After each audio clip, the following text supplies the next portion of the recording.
বাদশাহ হারুনুর রশিদ রহমতুল্লাহি আলাইহি তিনি তার স্ত্রী জোবায়দা তিনি লোহিত সাগর থেকে পানির ব্যবস্থা করেছেন।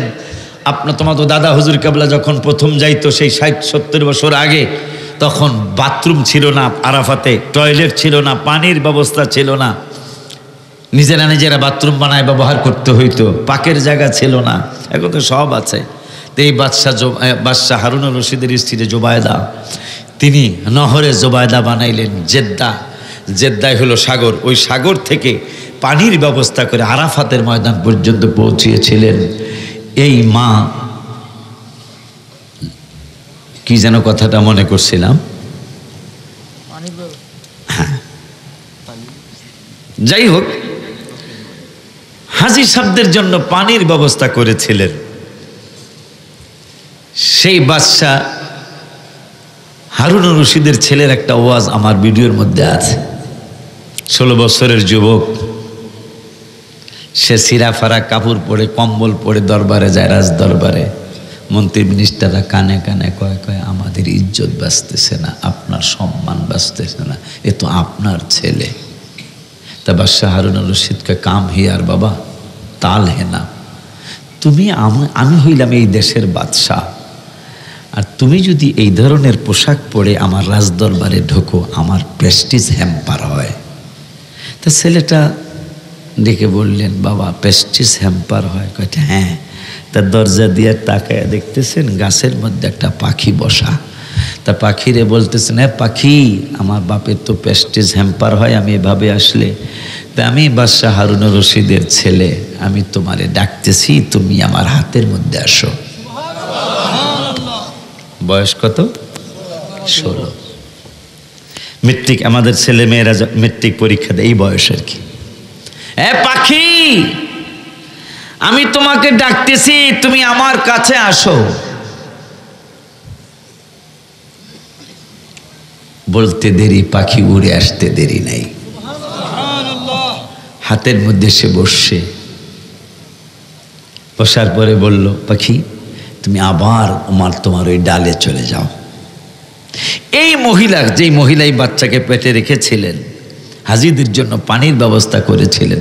হজ করতে গেলে, উমরা গেলে যার সাথে যাবেন অবশ্যই সুন্নি আলেমের সাথে যাবেন, যার সাথেই যান, কোনো বাতিলদের সাথে যাবেন না। ওখানে যেও তারা বেদাত বলে, কথা বলে না কেন? ওখানে যেও তারা বেদাত বলে। এই যেই মা এই বাচ্চাটাকে পেটে রেখেছিলেন, ওনার ছেলে পাখিরে ডাক দিছে, পাখি আসে, আবার বলছে চলে যাও, চলে গেছে। এই মাকে বাদশাহ হারুনুর রশিদ বললেন তুমি যদি, সুবহানাল্লাহ বলেন, তুমি যদি সবচেয়ে বেশি সুন্দরী না হও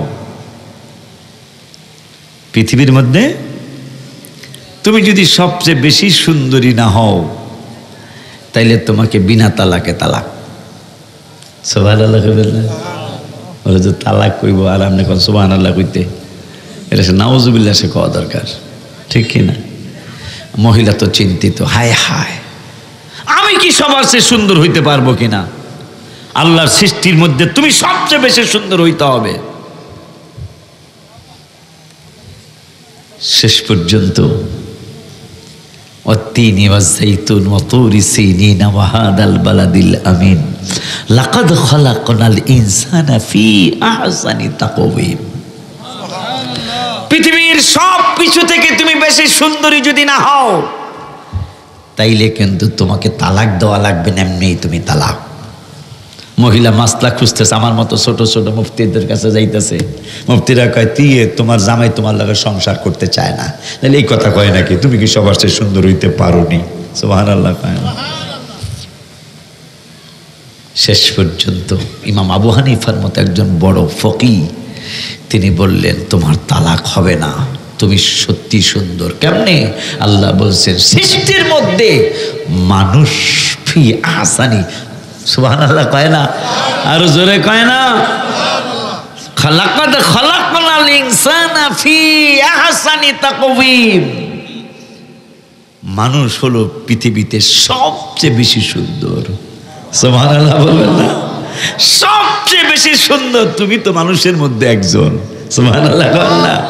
এই জন্য তুমি ঠিকই সব কিছুর থেকে আল্লাহর সৃষ্টিজীবের মধ্যে তুমিও একজন সুন্দর, সব মানুষ সুন্দর, তুমিও সুন্দর, তোমার তালাক হয় নাই।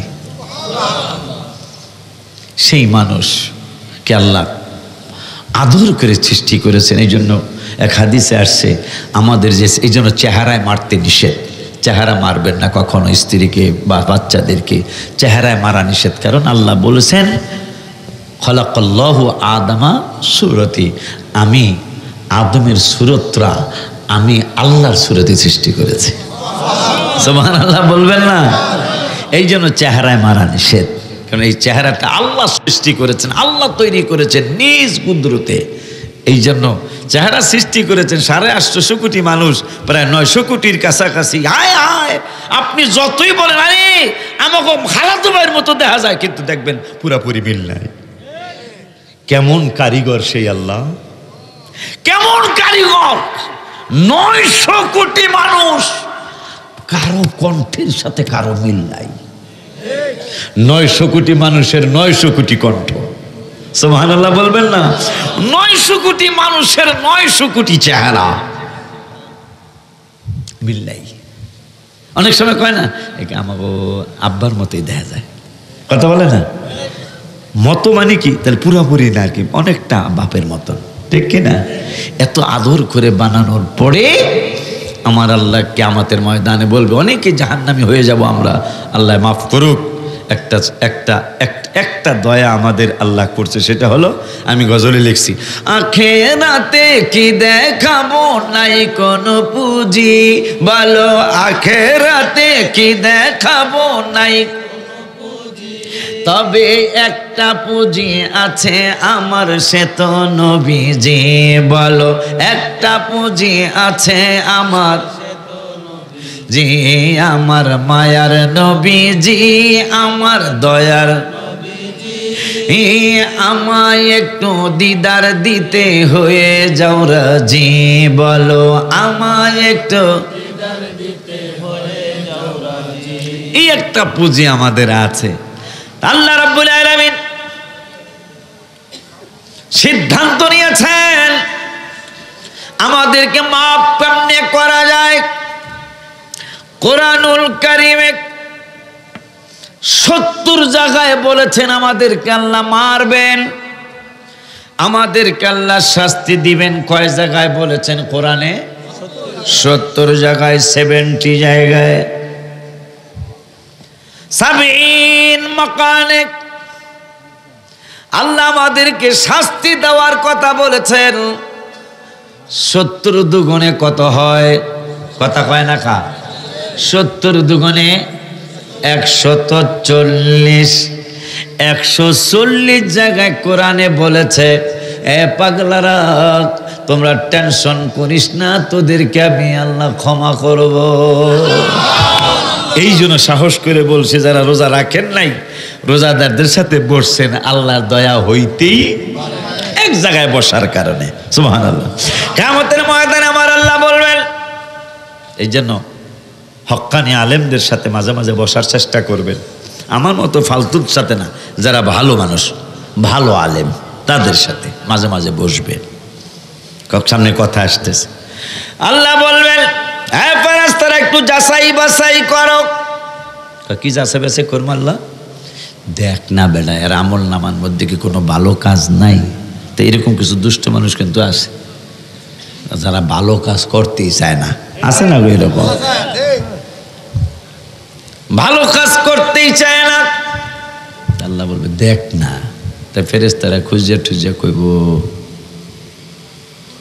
তোমার এই বান্দা এমন এক ফালতু, কিচ্ছু নাই। আবার আল্লাহ রাগ হয়ে যাবে, ফালতু কোসকা। সুবহানাল্লাহ। ওই যে আল্লাহর সুরতে আমাকে আল্লাহ বানাইছে। সুবহানাল্লাহ। পায় না বাবা আদমরে নিজের সুরতে বানাইছে। সুবহানাল্লাহ। আব্বা জান, বাবা জান, আল্লাহ রাব্বুল আলামিন বলবেন ফালতু বলিস কেন? কারণ এই বান্দাই তো কয়, কি কয়? রহমানুর রহিম নাম তোমার আল্লাহ, ও আল্লাহ, ও আল্লাহ সামিউম বাসির আমি তোমার আল্লাহ। আরে বেটা দেহস না একটু আমল নামায় কোনো কিছু কিচ্ছু পাইতেছি না, তুমি একটু কিছু জানি দেখা যাইতেছে গ আল্লাহকে কি রে। একদিনের একটা ঘটনা দেখা যাইতেছে, একজন ভালো আমলি এক আলেমের সাথে এক বিছানায় বইসা একটু চা নাস্তা করছিল, এরকম একটা জিনিস দেখা যাইতেছে। আমার আল্লাহ বলবেন আর কোনো কথা নাই, যেহেতু তার আমল নামায় একজন হক্কানি ইবাদতি আলেমের সাথে একদিন একটু চা নাস্তা খাইছিল এক জায়গায় বসে, এই একই স্টেজে একই জায়গায় বসার কারণে তার জীবনের অন্যায় অপরাধগুলি ক্ষমা করে এই পাগলার আমি জাহান্নাম থেকে জান্নাতি বানায় দিলাম। এই জন্য সাহস করে বললাম যে রোজাদারদের সাথে যদি বেরোজদারিরা বয়ে থাকেন বসেন, এই উসিলাল্লাহ ক্ষমা কইরা দিতেই পারে। তা কবদা আফলাহা মান তাযাক্কা, আত্মশুদ্ধি করার জন্য আল্লাহ নির্দেশ করেছেন। আত্মশুদ্ধি কাকে বলে? আত্মশুদ্ধি মানে নিজের সমালোচনা নিজে করা। নিজের সমালোচনা কি করি আমরা? দোকানে বইয়া সব খালি অমকের ফোলায় কি করলো, অমকের মায়ায় কি করলো। আমার ফোলা বানো কিন্তু বেশি একটা সুবিধা না, কথা কয় না। কিন্তু কোনোদিন কি কেউ আজ পর্যন্ত কইছে? আমাদের দেশে কয় না, আপনাদের দেশে কইতারে আমাদের দেশে খালি খালি পরের ফোলার বদনাম, পরের মায়ার বদনাম, পরের বাইরের বদনাম। যে আমার ফোলাটা এই করছে, এই কথা আমার জীবনে শুনি নাই, কথা কয় না। যে আমার ফোলাটা এরকম হয়ে গেল গা, বরঞ্চ পোলা এত দুষ্ট, আপনি যদি কিছু করেন কথা কয় না। আমার ফোলার মতো ফোলাই নেই, অথচ দুষ্টে ভরা, কথা কয় না। খালি পরের সমালোচনা করে। জানেন এই সমালোচনার ব্যাপারে আজকে আমি কিতাব পড়লাম, আজকেই মনে হয় না জানি কালকে, আজকে আমি কিতাবে পড়লাম অথবা কালকে পড়লাম, রাসূলের দুইজন সাহাবী নামাজ পড়তেছে। একটু পরে নামাজ শেষ হওয়ার পরে এই তোমরা আবার ওযু করো, সুবহানাল্লাহ বলবেন না? আবার তোমরা ওযু করো। ইয়া রাসূলুল্লাহ আমাদের ওযু আছে, ওযু আছে, কিন্তু তোমাদের ওযু আছে ঠিক আমি বলি নাই ভেঙে গেছে, কিন্তু ওযুর যেই নিয়ামত, এই নিয়ামত তোমাদের কাছ থেকে চলে গেছে। কেমনে গো নবীজি? কয় একটু আগে তোমরা তোমাদের ভাই অমুক সাহাবীর সমালোচনা করেছ, অমুক ভাইয়ের গীবত করেছ, এই জন্য উযু আছে ভাঙ্গে নাই, কিন্তু উযুর বরকত, উযুর নিয়ামত নষ্ট হয়ে গেছে। আর এক দুইজন সাহাবী তারা রোজা রাখা অবস্থায় নামাজ পড়েছে। আমার নূরের নবী কয় পাগলারা রোজা ভাঙ্গো না, তবে রোজার পরে আবার একটা রোজা রাইখা দিও। কয় কেন গো নবী? কয় আজকের যে রোজার ফজিলত, এই ফজিলতটা তোমরা পাবে না, রোজা ভাঙবে সেটা আমি রাসূল বলছি না, তবে আজকের রোজার যেই ফজিলত, এই ফজিলতটা তোমরা পাবে না, কারণ তোমরা গীবত করেছো, আরেকজনের সমালোচনা করেছো। রোজা রাইখা সমালোচনা করলে রোজা হয় না। এই হিসাব যদি বসি আমি আর আপনি, আমার মনে হয় আমারটা সহ কেউ রোজা হইব না, কথা কন না খাবে না। রোজা রেখা মুখ বন্ধ এরকম আমি তো দেখি না, কথা কয় না, আমি তো দেখি না। খালি দোষ, খালি মানুষের দোষ, কথা কয় না, খালি মানুষের দোষ। কিন্তু আমার দোষ কি, এটা কি কোনোদিন চিন্তা করেছেন? সেইটাই আল্লাহ কোরআনের 30 পারায় বলছে, এ পাগলা খালি মানুষের দোষ খুঁজিস কা, তোর নিজের দোষটা একটু খোঁজ। সুবহানাল্লাহ, তোর নিজের দোষটা খোঁজ। এই জন্য নিজের দোষটা খোঁজার জন্য জান্নাতের দ্বিতীয় টিকিট যিনি পেয়েছেন, জান্নাতের 10টা টিকিট, জান্নাতের 10 জন সাহাবী 10টা টিকিট পেয়েছেন। তার মধ্যে আবু বকর 1 নম্বর টিকিট, ওমর ফারুক রাদিয়াল্লাহু তাআলা আনহু দ্বিতীয় টিকিট, উসমান জিন্নুরাইন রাদিয়াল্লাহু তাআলা আনহু তৃতীয় টিকিট, আলী কারামাল্লাহু ওয়াজহাহু রাদিয়াল্লাহু তাআলা আনহু চতুর্থ টিকিট। দ্বিতীয় টিকিট হোল্ডার যিনি ওমর ফারুক আজম রাদিয়াল্লাহু তাআলা, এই দ্বিতীয় টিকিট হোল্ডার তিনি রাতের বেলা যেহেতু আল্লাহ বলেছেন আত্মশুদ্ধি করো, আত্মশুদ্ধি বাণী তুমি নিজে কি কি করেছো কি না করেছো সব কিছু তুমি নিজেই হিসাব নিকাশ করো। ওমর ফারুক আজম রাদিয়াল্লাহু তাআলা, হায় হায়, যিনি জান্নাতের দ্বিতীয় টিকিট হোল্ডার উম্মতের মধ্যে, সুবহানাল্লাহ। এই জন্য আমি গত 7 তারিখে গজল লিখলাম, এক সুন্দর একটা মদিনা শরীফে বসে বসে, সুন্দর একটা মন নিয়ে মদিনাতে যাও, বলো সুন্দর একটা মন নিয়ে মদিনাতে যাও। এই বছরের উমরার হাদিয়া আলহামদুলিল্লাহ, দোয়া করেন আমার যেন অহংকার না আসে, আমিন বলুন। সুন্দর একটা মন নিয়ে মদিনাতে যাও তোমরা, সুন্দর একটা মন নিয়ে মদিনাতে যাও। হায় হায় আজব প্রেমের কারবার চলে, যে যা পারো নাও বাবা, আজব প্রেমের কারবার চলে, যে যা নাও, সুন্দর একটা মন নিয়ে মদিনাতে যাও, বলো সুন্দর একটা। শুধু মদিনা শরীফ গেলেই চলবে না, মনটা ফ্রেশ লাগবে, ঠিক? এটা আমি গবেষণা করে লিখেছি, দেখছি অনেক মানুষ হায় হায় ওখানে গেলে খালি ঝগড়া করে, লবণ কম হইছে কা, আজকে ইলিশ মাছ দিলেন না কা, কালকে কেন কই মাছ দিবেন না। ওখানে কি আমরা খাইতে যাই? আহা, কত মানুষ কেন ঝগড়া করলে হস্তা শেষ হবে, শয়তান তো জানে, এই জন্য শয়তান খালি লাগায় দেয় এগুলো। এই জন্য আমি গবেষণামূলক যে তাইলে কেমনে চলতে হবে মক্কার মদিনায়, পরে আমি লিখলাম এই 7 তারিখে 6:05 মাগরিবের নামাজের আগে, ইফতারের আগে, রোজা অবস্থায় নাজ শরীফটা আমি লিখেছি, সুন্দর একটা মন নিয়ে মদিনাতে যাও, বলো সুন্দর একটা মন নিয়ে, মাশাআল্লাহ। হায় হায় আজব প্রেমের কারবার চলে, যে যা পারো নাও বাবা, আজব প্রেমের কারবার চলে, যে যা পারো নাও তোমরা, সুন্দর একটা মন নিয়ে মদিনাতে যাও বাবা, সুন্দর একটা মন নিয়ে মদিনাতে যাও। ও খানায় কাবায় গেলে আশেক আল্লাহর মেহমান, মদিনাতে গেলে আশেক নবীর মেহমান, মারহাবা কয় না? খানায় কাবায় গেলে আশেক আল্লাহর মেহমান, আরে মদিনাতে গেলে আশেক নবীর মেহমান। হ্যাঁ কত যে মেহমানদারি গিয়ে দেখে নাও বাবা, কত যে মেহমানদারি গিয়ে দেখে নাও। হ্যাঁ হ্যাঁ আজব প্রেমের কারবার চলে, যে যা পারো নাও, বলো আজব প্রেমের কারবার চলে, যে যা পারো নাও। হায় হায় সুন্দর একটা মন নিয়ে মদিনাতে যাও বাবা, সুন্দর একটা মন নিয়ে মদিনাতে যাও। ওই মদিনাতুল মুনাওয়ারায় হাবিবুল ইসলামের বুক মোবারক বরাবর হলো আবু বকর সিদ্দিকের মাথা মোবারক।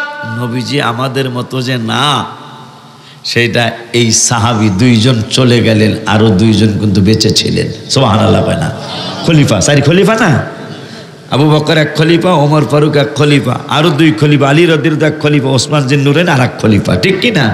আবু বকর ওমর দুজন ইন্তেকাল হলেন, আরো 2 খলিফা বেঁচে রয়েছে, আরো 2 খলিফা। এরা সিদ্ধান্ত নিলেন এই হাবিব সাল্লাল্লাহু আলাইহি সাল্লামের মাথা মোবারক সোজাসুজি আবু বকরকে রাখা যাবে না। তো 1 লক্ষর উপরে সাহাবীকে, কারণ কি? আবু বকর সিদ্দিক তো নবীর মতো না, সুবহানাল্লাহ। হ্যাঁ সাহাবীরা, নবীজির সিনা মোবারক যেই বরাবর, আবু বকর সিদ্দিকের মাথা মোবারক ওই বরাবর রাখো। কেন? কয় আবু বকর তো আমার হাবিবের মতো না। যদি আবু বকরের মাথা মোবারক, হাবিব সাল্লাল্লাহু আলাইহি ওয়াসাল্লামের মাথা মোবারক সোজাসুজি রাখো, তাইলে তো আবু বকরকে নবীর মতোই বানানো হয়ে গেল। না না না, আবু বকর তো নবীর মতো না। আবু বকর হলো খলিফাতুর রাসূল সাল্লাল্লাহু আলাইহি ওয়াসাল্লাম, নবীজির একজন খলিফা। ওমর যেদিন ইন্তেকাল হলো, ওসমান এবং আলী দুইজন বেঁচে আছেন। এই দুইজন সিদ্ধান্ত নিলেন ওমরকে কিন্তু আবার আবু বকর সিদ্দিকের মাথার বরাবর রাখা যাবে না। সুবহানাল্লাহ। কারণ কি? নবীজি ঘোষণা করেছেন আবু বকরের এক রাত্রের এক মুহূর্তের ইবাদত সমস্ত উম্মতের সারা জীবনের ইবাদতের সমান হবে না। আবু বকর সিদ্দিক রাদিয়াল্লাহু তাআলা আনহুর এক মুহূর্তের ইবাদত কোনটা? সাপে কামড়ের ইবাদত। সুবহানাল্লাহ বলবেন না? সাপে কামড় দিছিল, জীবন দিয়ে দিব, নবীরে জাগামো না। গারে সুরে জীবন দিব, রসুলকে জাগাবো না। কিন্তু জীবন্ত কষ্টে দুফোঁটা চোখের পানি পড়ে গেছে। তৌফিক দিও আল্লাহ, মদিনাতে যাব, প্রাণ ভরে মন ভরে জিয়ারত করিব। মারহাবা কয় না? এটা 8 তারিখ 3:34 লিখছি মদিনাতুল মুনাওয়ারায়। আলহামদুলিল্লাহ কয় না? রোজার শেষ হওয়ার 2 দিন আগে মদিনাতুল মুনাওয়ারায় আমি বসা, পরে এই 8 তারিখ 3:34 এটা লেখা শুরু করছি, দুপুর 3:34। তৌফিক দিও আল্লাহ, মদিনাতে যাব, প্রাণ ভরে মন ভরে জিয়ারত করিব।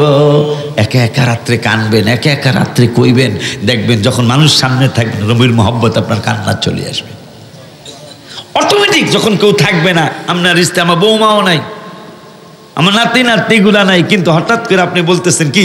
তৌফিক দিও আল্লাহ, মদিনাতে বউ, আবার তৌফিক দিও আল্লাহ, মদিনাতে যাব, প্রাণ ভরে মন ভরে জিয়ারত করিব, প্রাণ ভরে মন ভরে জিয়ারত করিব। নবীজির সামনে দাঁড়িয়ে রওজা পাক দেখিব, কিয়ামে মিলাদে সালাম জানাব। তৌফিক দি আল্লাহ, মদিনাতে যাব, প্রাণ ভরে মন ভরে জিয়ারত করি। একা একা কানবেন, একা একা দোয়া করবেন, একা একাই গজল বলবেন, ইনশাল্লাহ দেখবেন একদিন ঢাকায় সাজাবে। ইনশাল্লাহ আমার প্রথম হজ, সনটা বলবো না, অহংকার আসবে, অনেক আগের একটা সন। প্রথম হজ, টাকা নাই কিন্তু মদিনায় যাইতে মন চায়। হঠাৎ করে আপনাদের দাদা হুজুর, হায় হায়, আমার মনের ব্যথা মনে হয় তিনি বুঝতে পেরেছিলেন। আর আমিও তো গজলে বলি, ব্যথা দূর করিবার জন্য, ব্যথা দূর করিবার জন্য আমার মনে কত ভাবনা, ব্যথা তোমার দূর হইবে গেলে সোনার মদিনা, ব্যথা তোমার দূর হইবে গেলে সোনার মদিনা। টাকা নাই কিন্তু গজল কয়া কান্দি। আমার মুর্শিদ কয়, এই তুই মদিনায় যাবি? আমি কি জামু দেখি তো কান্দি। টাকা আছে? আমি টাকা নাই দেখি তো কান্দি। টাকা থাকলে কানতাম নি, টাকা থাকলে পাসপোর্ট বানাইতাম। আর কইতে বলে হুমুর গুমুর করে কইতাম, কবে ভিসা দিবা, কবে প্লেনের টিকিট কাটবা, কথা কয় না। টাকা নাই দেখি তো কান্দি। আমার মুর্শিদকে যা আমি 40,000 দিলাম। ওই সময় হজ করতে 90,000 টাকা লাগে। কত লাগে? এখন 8 লাখ লাগে, শুধু 90,000। তাই হুজুরে 40 দিছে, আর বাকি আমার সাহসের আর শেষ আছে? অর্ধেক যেহেতু হয়ে গেছে, বাকি অর্ধেক হইব না? কথা কয় না। আমি কই বোঝেন, আপনি 40 দিচ্ছেন, আপনারা 1 পয়সাও দেওয়া লাগবো না। আমি যে নবীর কাছে যাইতেছে ওই নবী বাকিটা ব্যবস্থা করব। যেহেতু নবীজি বুখারীতে বলছেন ইন্নামা আনা কাসিমুন ওয়াল্লাহু ইউতি, আল্লাহ হলো দানকারী আর আমি নবী হইলাম বন্টনকারী। তা আমি নবী কি বন্টন করবো তা তো নবী কই না। আল্লাহ কি দিবা, নবী কি বন্টন করবো তা কিন্তু হাদিসে নাই। আল্লাহ রসুল বুঝাই দিল, আল্লাহ যা কিছু দেয় আমি সব কিছু বন্টন করি। এই জন্য আমি গজলে লিখছিলাম, আল্লাহ তাআলা দানকারী তুমি বন্টনকারী নবী, আল্লাহ তাআলা দানকারী তুমি বন্টনকারী। হায় রে তোমারই বন্টনে ভাগ পেয়েছে যেই জনে, তোমারই ভাগ পেয়েছে যেই জনে, গিয়েছে কপাল খুলে গন, গিয়েছে কপাল খুলে গন বিজি, মালা গেথেছি আখি জলে। মারহাবা। ওই মদিনাতুল মুনাওয়ারা দ্বিতীয় টিকিট হোল্ডার ওমর, যিনি জান্নাতের টিকিট পাইলেন দুনিয়ায় থাকতে, তিনি রশি নিয়া লাঠি নিয়া রাতের বেলা ঘুমানোর আগে বৈশা লইছে। সাহাবীরা কয় আপনি এটা কি জন্য বসে আছেন? কয় আত্মশুদ্ধি করতেছি। নিজের সমালোচনা নিজে শুরু করেছি। কয় কেমনে গো ও জান্নাতের লিডার, জান্নাতের টিকিট হোল্ডার, দ্বিতীয় জান্নাতের টিকিট পাওয়া অন্য মানুষ, ও রাদিয়াল্লাহু আনহু ওয়া রাদওয়ান, আপনার জন্য কোরআনে কমপক্ষে 22টা আয়াত নাজিল হয়েছে। সুবহানাল্লাহ কয় না? আপনি লাঠি নিয়া রশি নিয়া কেন বসে আছেন? ওমর কয় হিসাবে বসছি, আল্লাহ হিসাব করতে কইছে। সুবহানাল্লাহ, আল্লাহ হিসাব করতে কইছে। কদ আফলাহা মান তাযাক্কা। তোমার নিজের সমালোচনাটা, নিজের আত্মশুদ্ধি, নিজের আত্মসমালোচনাটা নিজে করো। আসলে তুমি কতটুকু ভালো, কতটুকু খারাপ। তা আমি আজকে বসছি, এশার পড়ছি, এখন শুয়া পড়বো। শোয়ার আগে আমার নফসের কাছে হিসাব নিতেছি, ফজরের পর থেকে এই শোয়ার আগ পর্যন্ত কতগুলি ভালো করছিলাম আর কতগুলি খারাপ করছিলাম। যদি খারাপের অংশ বেশি হয় তাহলে আমার হাত দিয়ে আমার পাও দুইটা বাঁধবো, বাঁধলে আমার ডান হাত দিয়ে পিটাইতে থাকবো যতক্ষণ পর্যন্ত, পিটাইতে পিটাইতে যতক্ষণ মন না বলবে যে শাস্তি শেষ হয়েছে ততক্ষণ পিটাইতে থাকবো। আর যদি আমার মন বলে, হিসাব নিকাশে আসে যে না আমার খারাপের থেকে আল্লাহ দিলে ভালো কাজেই বেশি হয়েছে, তাহলে দুরুদ সালাম পড়তে পড়তে ঘুমায়া যাব। জান্নাতের টিকিট যিনি পেয়েছেন তিনি হিসাব করেছেন ফজর থেকে আসা পর্যন্ত আমি কতগুলি ভালো কাজ করছি, কতগুলি খারাপ করছি। আমরা কি 20 বছরের হিসাব একদিন করছি নি যে আমার জীবনে কি কি করছি? তারপর আল্লাহ কিন্তু একটা দয়া, দেখবেন ভালো কাজ কিন্তু মনে থাকে না, কিন্তু খারাপ কাজ কিন্তু আল্লাহ মনে রাখে। এ কথা কন না কেলিগা? কেন? আমার পাগলায় যদি মনে কইরা ক্ষমা চায়, দেখবেন জীবনে কিন্তু ভালো কাজও কম করেন নাই, এটা কিন্তু দেখবেন 100-র মধ্যে 80টা মনে নাই। খারাপ যত করছেন সবগুলা মনে আছে। একটু চোখ বোঝেন, 2 মিনিটে দেখবেন আপনার সব মনে হয়ে গেছে। কথা বলেন না কেন? কার গাছের নাইকেল পারছিলেন, কার গাছের আপনার সাথে খেজুরের রস নেই, আমার ফরিদপুর আছে, খেজুরের রস চুরি করছিলেন, এই করছেন এই করছেন, সব মনে হইব। কিন্তু আল্লাহ দিলে এই 50 বছর ভালো কাজ আল্লাহ দিলে অনেক করছেন। কথা পায় না কা? অনেক করছেন, কিন্তু এগুলা 80% মনে নেই। কেন? যেন আমার বান্দা বান্দির অহংকার না আসে। যখনই তার ভালো কাজের কথা মনে থাকবে না, সে বেশি বেশি করতে চাবে। আর খারাপ কাজ মনে রাইখা দেব মরণ পর্যন্ত। যদি পাগলা একবার কয় গফরুল্লাহ হিমে নাম তোমার আল্লাহ, ও আল্লাহ সামিউম বাসির নাম তোমার আল্লাহ, ও আল্লাহ। এই আত্মশুদ্ধি যারা করেছে, যে আত্মশুদ্ধি যারা করতে পেরেছে, তারাই তো নবী মেরাজে যায় কয়, এই বেলাল তুই কি আত্মশুদ্ধি করলি? তোরে রেখে গেলাম দুনিয়ায়, তোর জুতার আওয়াজ দিয়ে জান্নাতে পাইলাম। সুবহানাল্লাহ কইবেন না? বিল্লালের জুতার আওয়াজ জান্নাতে। বুখারীর হাসিয়ার মধ্যে আসছে, নবী কইছে বিল্লাল কি করস তুই বেটা, কি আমল করস? আপনি কইছেন উজু করার পরে 2 রাকাত তাহিয়াতুল উজু নামাজ, এটা আমি ওই দিন থেকে আর ছাড়ি না, আর আমার জীবন থেকে তো আপনার অনেক বেশি ভালোবাসি। বিল্লাল 6 মাস সিরিয়ায় ছিল যে নবী নাই যেই মদিনায়, ওই মদিনায় আমি থাকবো না। 6 মাস পরে নবীজি দেখা দিয়ে বললেন, আমার কথা কি তোর মনে নাই বেলাল? সঙ্গে সঙ্গে স্বপ্ন ভাঙ্গার সঙ্গে সঙ্গে বেলাল গাট্টি বাঁধতেছে। পাশের মানুষকে, বেলাল কি করছো? রাসূল সাল্লাল্লাহু আলাইহি ওয়াসাল্লামের কাছে যাইতে হবে। আয়েশা কিতাবে আসছে, হাদিসে আসছে, বেলাল কপাল চৌখাটের মধ্যে কপাল বেরিয়েছে আর কাঁদতেছেন। মদিনা শরীফে 2 বার কিয়ামতের আলামত হয়েছিল। একবার রাসূল সাল্লাল্লাহু আলাইহি ওয়াসাল্লাম যেই দিন ইন্তেকাল মোবারক হলেন, মনে হয়েছিল কিয়ামত হয়ে গেছে, মদিনাতুল মুনাওয়ারা অন্ধকারে ছেয়ে গেছে।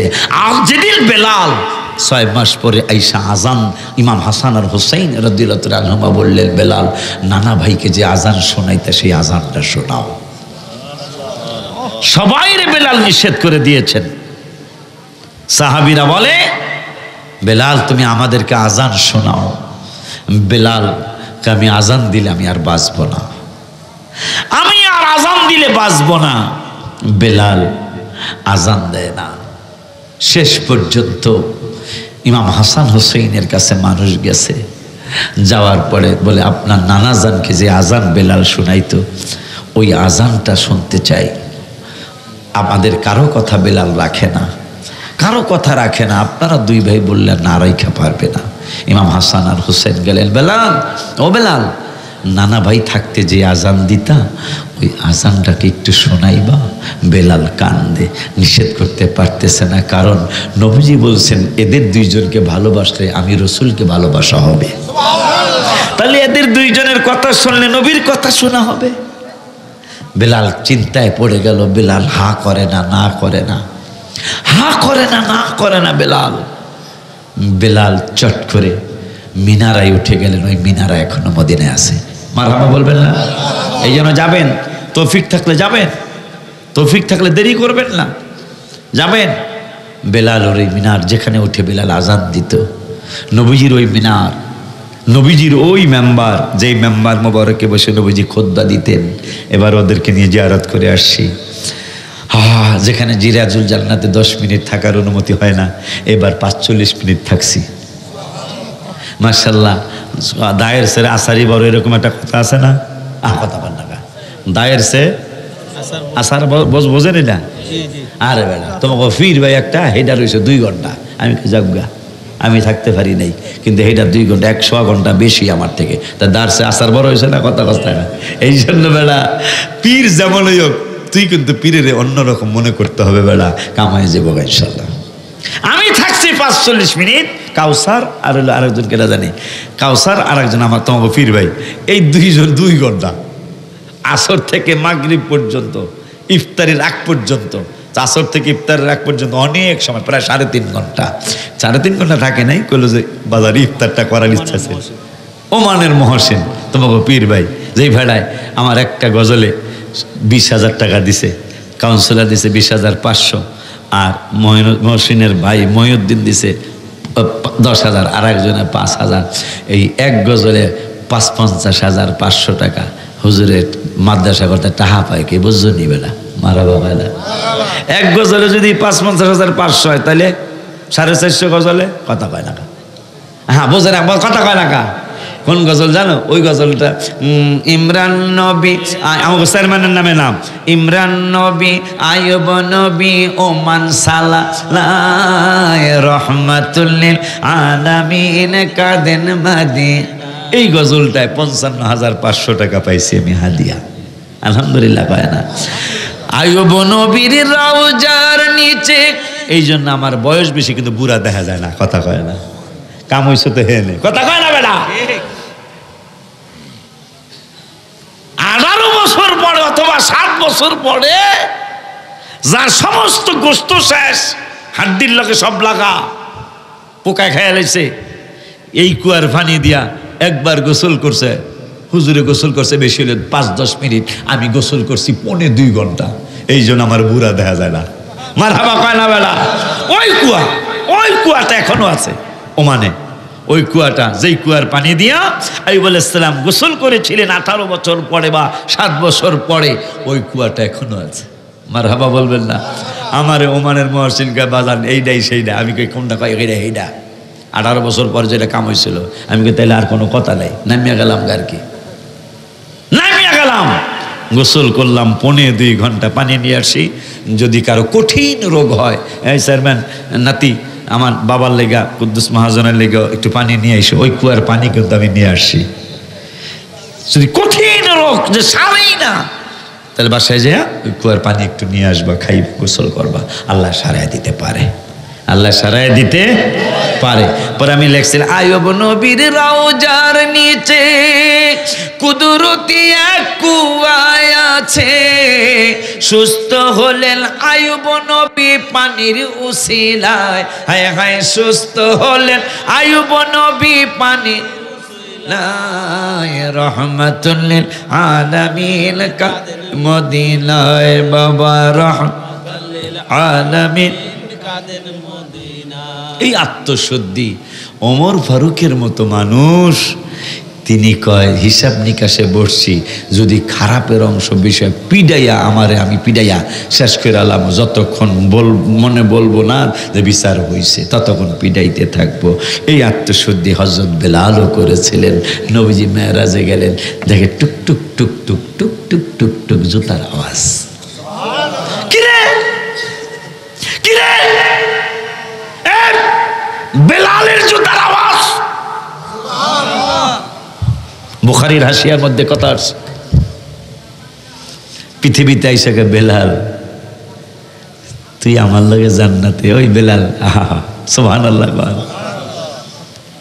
নবীজির কদম মোবারক পড়ার আগে একজনের কদম পড়বে জান্নাতে, সেটা হলো এই বেলাল। সুবহানাল্লাহ। নবীজি যেই সাওয়ারির মধ্যে সাওয়ার হবেন, বোরাকের মধ্যে সাওয়ার হবেন, ওই বোরাকের দড়ি না রশি কয় না জিনজির কয়, ওই যে ঘোড়ার মুখে যে বান্ধাতে রশি, বোঝেন তো না, এই রশিটা থাকবে বেলালের হাতে।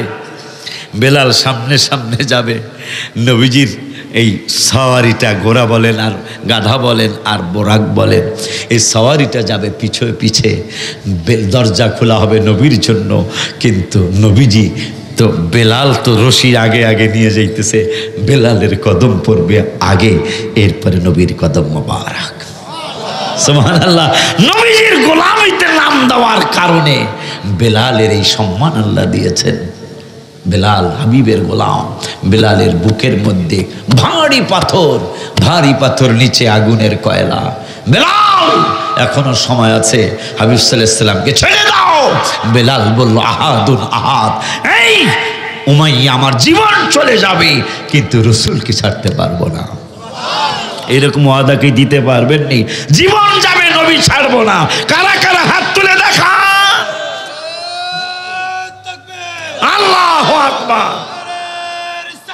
ইয়া রাসূলুল্লাহ, ইয়া গাউসুল আযম দস্তগীর, আহলে সুন্নাত ওয়াল জামাত জিন্দাবাদ, জিন্দাবাদ, কিবলা সাহেব জিন্দাবাদ। হায় হায়, বেলাল টুক টুক করে জুতার আওয়াজ। বেলাল, তুই আমাকে ভালোবেসে আমি জান্নাতে গেলাম, কিন্তু তোর জুতার আওয়াজ পাইছি।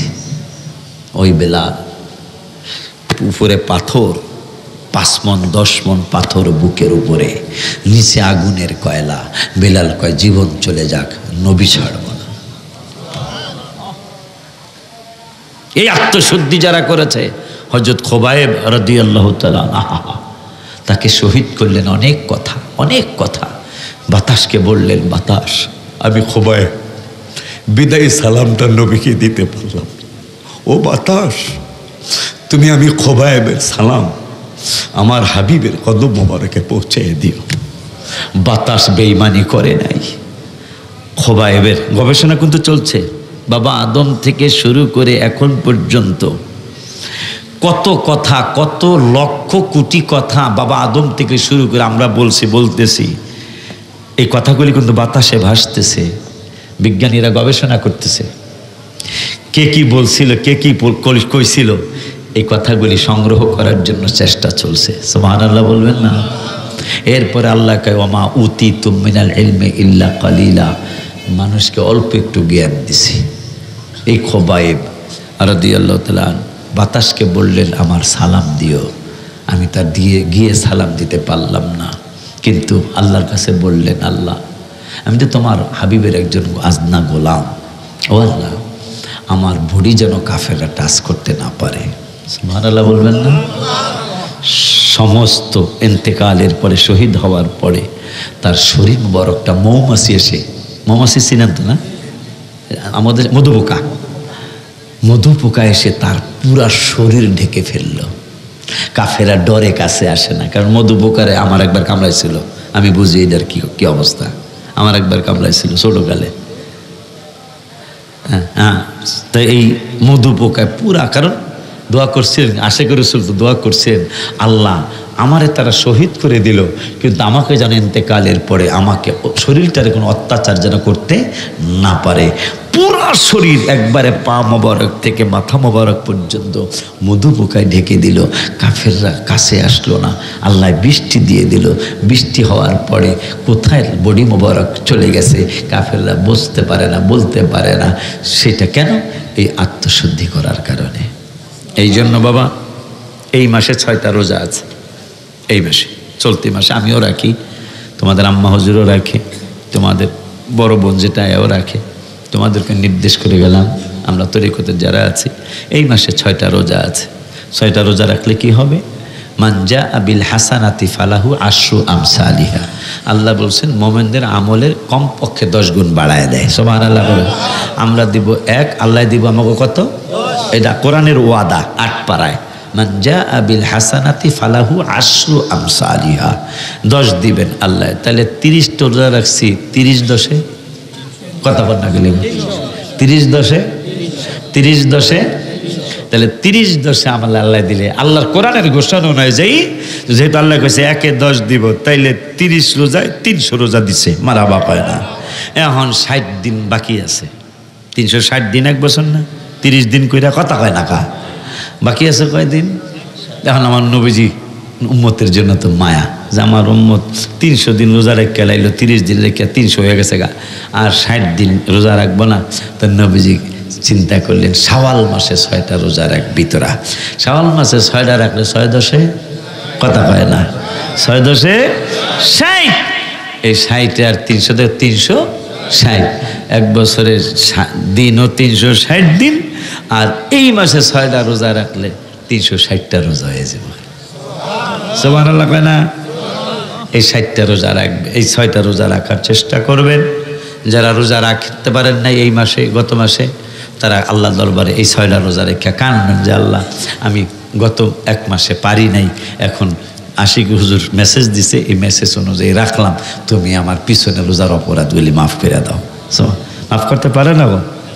সাহাবি একজন পারে কিনা সেইটা 1-2 মিনিটে কইয়া মোনাজাত দেবে। তাবারক কই মোনাজাত দেব, সেটা হলো এক সাহাবি দিনের বেলা বউর কাছে গেছে গা। দিনের বেলা রোজার মাসে দিনের বেলা বউর কাছে যাওয়া যাইব? হ্যাঁ, কথা কয় না গেলে গা যাওয়া, ওয়াজ তো ওয়াজই, এটা লজ্জার কিছু নেই। গেছে গা, কিন্তু যাইয়া তো টেনশন ঢুকছে, আল্লাহ যে মাফ করবো আমাকে এইটার কথা টেনশন। দৌড় দিয়া নবীজির কদম বেঙ্গালছি মানে বেঙ্গালছি কি বেঙ্গাল সৎকার রোজা বেঙ্গালছি, কিশোরগঞ্জের ভাষা। আমার নবীকে বাংসৎকার 60টা রাখবে, সম্ভব না। একটা রোজা কয়টা গো? 60টা, সম্ভব না। 60 জন ফকির মিসকিনদের খাওয়াই দিবে, খোনাউর সহ, চন্দ্রপুর সহ গরিব মিসকিন যা আছে 60 জন। কয় হুজুর এটা আরো সম্ভব না, তাকে বাংসৎ খাকা বেঙ্গালছি। হুজুর বাঙ্গালছি শুধু না, আমার সাহস অনেক। কেমনে? আমার আজরাইলের রাগুর পায় নাই রাস্তায়। সুবহানাল্লাহ।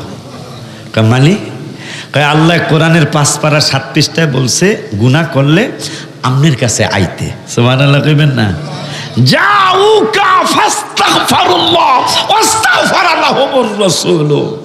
আল্লাহ বলছে গুনাহ কইরা মাফ চাইতে আমনের কাছে আইতে কইছে। আমনে যদি কোন তাইলে আল্লাহ ক্ষমা করব। আমি এক ধর্ম মারছি বউর কাছে যাইয়া, বউর কাছে কান ফাল শেষ হয়ে এক দৌড় মারছি। আর মনে মনে কইছি আল্লাহ আজরাইল যাতে না আহে, কারণ আপনার কাছে আয়া ফললে আমি ক্ষমা, যেহেতু আল্লাহ কইছে আপনার কাছে আইলে কাম হইব। আজরাইল যেহেতু আমার রাস্তায় আটকাই তারে নাই, আমি ক্ষমা পাবো। সুবহানাল্লাহ। কারণ আল্লাহ আপনার কাছে আইতে কইছে, আমি আয় পড়ছি, রাস্তায় আমার আজরাইল ধরতারে নাই। তবে রোজা দিয়ে রাখতে পারবি না, কহে রাখতে পারবি না, সত্য কথাই কইছি। 60 আমি 30টা রাখতারি না, ইয়া রাসূলুল্লাহ আমাকে 60 রোজার বডিই না। তাহলে 60 জনের খাওয়াই দিস, 5 জনের খাওয়ানোর ক্ষমতা আমার নেই। একটু পরে এক সাহাবী কিছু ভিআইপি খেজুর, আম্বর খেজুর অথবা আজওয়া খেজুর নিয়ে আসছে। রোজা ভাঙ্গনি লাভ পাই কি আর রাসূলুল্লাহ, লাভ দিয়া নবীর সামনে হাজির। তোর একটু লজ্জা, কয় লজ্জা লাগবো কেমনে, আমি তো আটকাই তারা নেই আজরাইল, বুঝতে লেগেছি আমি ক্ষমা পাবো। সুবহানাল্লাহ। আমার যেহেতু আজরাইল দরকারে নাই রাস্তায়, আমার ক্ষমা 100%। আমি আপনার কাছে আয়া পড়ছি, এই জন্য আমার সাহস হয়ে গেছে বেশি।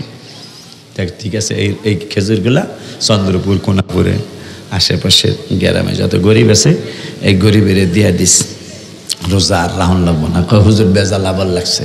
কয় কি বেজাল? কই 3, 4, 5 গ্রামের মধ্যে আমার মতো ফকির এক বেলাও নেই। সুবহানাল্লাহ। বুখারী শরীফের হাদিস। এই উম্মতরে যে আল্লাহ মাফ করবেন, কত পলিসি, কত পলিসি। আমার আল্লাহ রাব্বুল আলামিনের দোস্ত আয়েশা দিছে, তুই কোস কি? কয়ে যা কইছি কইছি। আয়েশা যখন পড়ছে আমার আর একটু ভয় নেই। আল্লাহ আপনার কাছে আইতে কইছে গুনাহ করে, আমি আয়া পড়ছি। কয় আমার মতো ফকির এই 5 গ্রামের মধ্যে আমি সবচেয়ে বড় ফকির। আমি যদি এই লয়ে যাই, মানুষ আমার টিটকারি করবে, খেজুর দিতে আইছে, আমার টিটকারি করবো। আপনি কি চান মানুষ আমার নিয়ে টিটকারি করুক? তো তুই কি করে? আপনি যা কোন তাই করবো। কথা যা, তুইও খা, তোর বউও খা। কয় রোজা?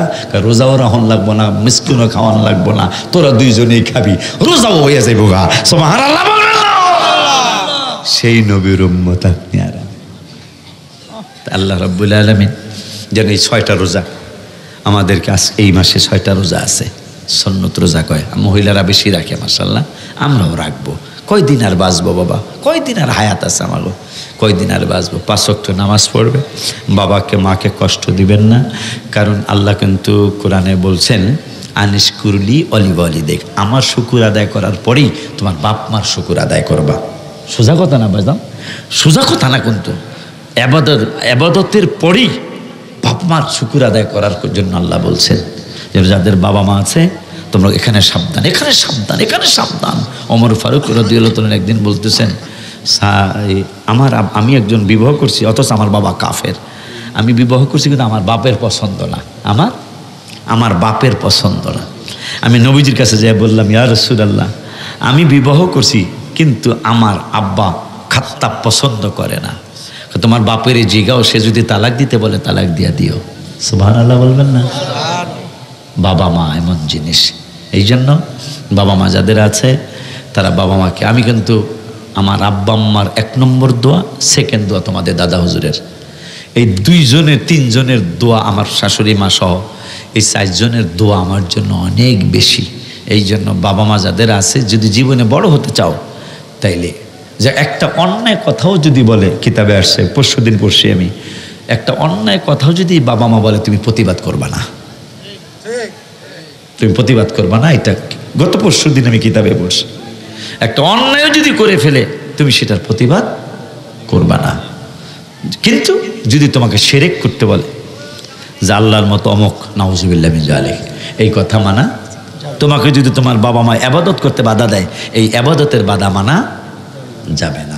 এমনি যদি বৈধ শরীয়ত সম্মত কোনো কথা বলে, ভালো কথা আর কি, ওগুলা মানা যাবে।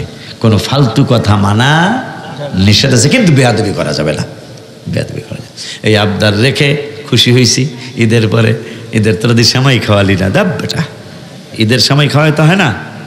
হ্যাঁ, তো যাই হোক, ঈদের সময় খাওয়ার জন্য আসা। আসলে ঈদের 3 দিন, 3 দিন, আজকে 3 দিন না, ঈদ গেল, ঈদ ঈদ হলো কবে? হ্যাঁ, ঈদ কিন্তু 3 দিন থাকে, এটা কিতাবের কথা। ঈদ কয়দিন? 3 দিন। তা আজকে আমি কিন্তু ঈদের বেড়া নিয়ে বেড়াইতেছি, খালি ওরা সেমাই আর খাও, সেমাই খাওয়াইলো না, এইটা আপনার কাছে জানাই গেলাম। তবে খিচুড়ি পাকানো হয়েছে, ঠিক না? খিচুড়ি পাকানো হয়েছে, এটা আপনার ওইখানের একটা ঐতিহ্য। আমার সময় নেই, আমি একটু খাইয়ে যেতাম খিচুড়ি, আমার সময় নেই। তাই আমি বয়স হইতেছে, আমার এই বয়সের দিকে তাকায়া বড় মাহফিল হোক ছোটো মাহফিল হোক আমার কিন্তু এইরকম স্যাক্রিফাইস করতে হইব, কারণ আমার একটু আরামের দরকার। আর আমি আগের মতো মাহফিল নিতে পারবো না, সপ্তাহে 3 দিন ইনশাল্লাহ আমার প্রতিষ্ঠানে সময় দিতে হবে, এটা ফাইনাল। আর দূরের মাহফিল আপনারা পাইবেন, আপনারা কাছেই আছেন। 100 থেকে 120 কিলোর মধ্যে ডাক্তার আমাকে মাহফিল নিতে বলছে, 150 কিলো, 1500, 200 কিলো। আজকেও 3টা মাহফিল না করে দিছি, একটা কুলাউড়া, একটা শমশেরনগর দুনোটাই মৌলভীবাজার, আর একটা রাউজান চিটাগাং, এই তিনোটাই দূরে, আর একটা সোনারুঘাট হবিগঞ্জ, এইটাও না করে দিছি, কারণ আমাকে ডাক্তার নিষেধ করছে। আপনারা নিষেধের আওতার বাইরে, মারা বাবা না। এই কুমিল্লা, ব্রাহ্মণবাড়িয়া, চাঁদপুর, নারায়ণগঞ্জ, মানিকগঞ্জ, একেবারে গাজীপুর, এই এলাকা নিষেধের বাইরে, এইগুলো আমি যেতে পারবো ইনশাল্লাহ। কারণ আমারও তো আর জার্নিতে কুলায় না, জার্নিতে কুলায় না শরীর। এমনি ওয়াজ আর কতক্ষণ করি, ওয়াজ এখনও 2 ঘন্টা করতে পারি আমি, কিন্তু কষ্ট হয়ে যায়। এখন 1-1.5 ঘন্টার বেশি আমি ওয়াজ করব না, এটা নিয়ত করছি। কিন্তু দূরের দাওয়াতগুলি আব্বা আমি নিতে পারবো না, আর অ্যাভেলেবেল দাওয়াত তারা নিতে পারবো না, কারণ সপ্তাহে 4 দিন মাহফিল করবো ইনশাল্লাহ। 3 দিন আমার প্রতিষ্ঠানের সময় দেব, কারণ ওয়াজ আপনারা 2 দিন পর ভুলে যাবেন। একটা ছেলেকে যে আমার নাতির নিয়ত করছে, আরও কে জানি দেখা করে গেল, ওই যে আমার আর একটা ছেলে ভর্তি করার নিয়ত করছে, মাদ্রাসা পাঠাবে। একটা সুন্নি আলেম যদি আমি বানিয়ে দিতে পারি, ওরা মরণ পর্যন্ত সুন্নিয়াতের খেদমত করবে।